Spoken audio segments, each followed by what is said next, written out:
क्या फरिश्ते भी रमजान में रोजा रखते हैं? रमजान में फरिश्ते क्यों उतरते हैं? क्या आपने कभी गौर किया है, जब रमजान का मुकद्दस महीना आता है, हम रोजा रखते हैं, भूख सहते हैं, प्यास सहते हैं, सिर्फ अपने रब को राजी करने के लिए, तो दिल में एक सवाल जरूर आता है, क्या फरिश्ते भी रोजा रखते होंगे? क्या उन्हें भी भूख लगती है? क्या वो भी इफ्तार करते हैं? या उनका मामला हम इंसानों से बिल्कुल अलग है? आज की इस वीडियो में हम इस राज को आसान और दिल को छू लेने वाले अंदाज में समझेंगे, और यकीन मानिए आखिर तक सुनेंगे तो आपका दिल रमजान की इबादत के लिए और बेताब हो जाएगा। सबसे पहले हमें यह समझना होगा कि फरिश्ते आखिर होते कौन हैं। इस्लाम के मुताबिक फरिश्ते अल्लाह ताला की एक पाक और नूरानी मखलूक है। उन्हें नूर रोशनी से पैदा किया गया है। फरिश्तों की कुछ खास बातें होती हैं। उन्हें भूख नहीं लगती, उन्हें प्यास नहीं लगती, उन्हें नींद नहीं आती, उन्हें गुनाह करने की ख्वाहिश नहीं होती, वो कभी अल्लाह की नाफरमानी नहीं करते। कुरान में आता है कि फरिश्ते वही करते हैं जिसका उन्हें हुक्म दिया जाता है, यानी उनकी पूरी जिंदगी सिर्फ इबादत है, सिर्फ बंदगी है, सिर्फ तस्बीह है। क्या फरिश्ते भी रमजान में रोजा रखते हैं? जवाब है नहीं। फरिश्तों को रोजा रखने की जरूरत ही नहीं होती, क्योंकि रोजा इंसानों और जिन्हों के लिए इम्तिहान है। भूख और प्यास सहकर अपने नफ्स पर काबू पाना,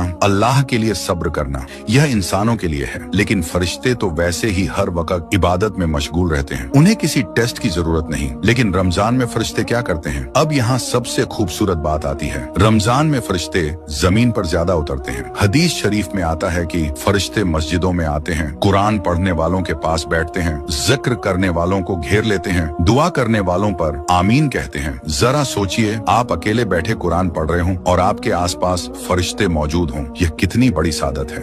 एक और अजीम खुशखबरी, जब इंसान रोजा रखता है, भूखा प्यासा रहता है, अल्लाह की रजा के लिए सब्र करता है, तो फरिश्ते उसके लिए दुआ करते हैं। मतलब आपका रोजा सिर्फ आपका नहीं, आपके लिए आसमान से रहमतें उतर रही होती हैं। शब-ए कद्र, फरिश्तों की सबसे बड़ी आमद, रमजान की सबसे मुकद्दस रात शब-ए कद्र। कुरान में आता है कि इस रात फरिश्ते उतरते हैं। उलमा बताते हैं कि उस रात इतनी बड़ी तादाद में फरिश्ते उतरते हैं कि जमीन भर जाती है। हर जगह, मस्जिदों में, घरों में, इबादत करने वालों के पास, दुआ करने वालों के पास, यानी जिस इंसान ने उस रात इबादत कर ली, उसकी तकदीर बदल सकती है। फरिश्ते हर जगह नहीं आते, वो खास जगहों पर आते हैं, जहाँ अल्लाह का जिक्र होता है, जहाँ कुरान पढ़ा जाता है, जहाँ नमाज होती है, जहाँ सुकून और पाकीज़गी होती है। लेकिन फरिश्ते उन जगहों से दूर रहते हैं जहाँ गुनाह होते हैं, जहाँ झगड़ा होता है, जहाँ गंदी बातें होती हैं। इसलिए रमजान में हमें अपने घर का माहौल भी बदलना चाहिए। रोजा सिर्फ भूख और प्यास का नाम नहीं, रोजा है सब्र, तकवा, गुनाहों से दूरी, दिल की सफाई, अल्लाह के करीब होना। अगर इंसान भूखा रहा लेकिन झूठ बोलता रहा, गुस्सा करता रहा, तो रोजे की हकीकत पूरी नहीं हुई। सबसे बड़ी खुशखबरी हदीस में आता है, जो इंसान ईमान और सवाब की नीयत से रमजान के रोजे रखता है, उसके पिछले गुनाह माफ कर दिए जाते हैं।